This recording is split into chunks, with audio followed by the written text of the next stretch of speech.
الاتحاد الافريقي في الفتره الاخيره بيحاول يوصل لنا ويوصل للناس جميعا ان هو ما بيحترمش حد.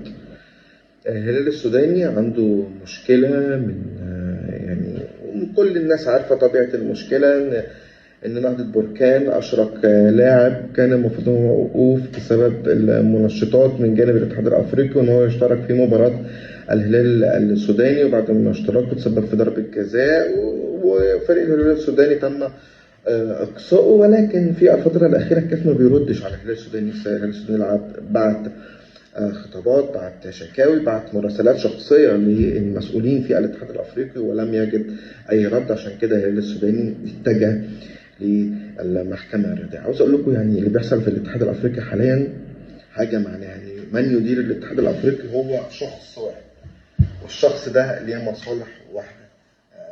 فمش عارف انا الامور ماشيه ازاي وازاي يعني باتريس موتسيبي واعضاء الاتحاد الافريقي قابلين بحاجه زي كده ان هي تحصل. الواحد كان متفائل خير في منذ قدوم باتريس موتسيبي، وكلمنا وقلنا الراجل ده بيحاول يتطور بيحاول يعمل، لكن للاسف اللي شفناه في الفتره الاخيره من مهاترات فيما يخص كرة القدم في حاجات كتيرة جدا، أولها ما حدث والخلافات ونهائي بطولة الأمم الأفريقية في المغرب، ثم ما يحدث مع الهلال السوداني. هل في عامل مشترك بين نهائي بطولة الأمم الأفريقية ومشكلة الهلال السوداني ونهضة بركان؟ بالفعل يوجد عامل مشترك وكلكم عارفين مين العامل المشترك. أتمنى اللي أنا بقوله ده ما يكونش الحقيقة، لأن ما أتمناش إن القارة الأفريقية تكون بتتحكم بالشكل ده أو بالطريقة دي، لأن اللي هنشوفه في الفترة القادمة أسوأ وأسوأ.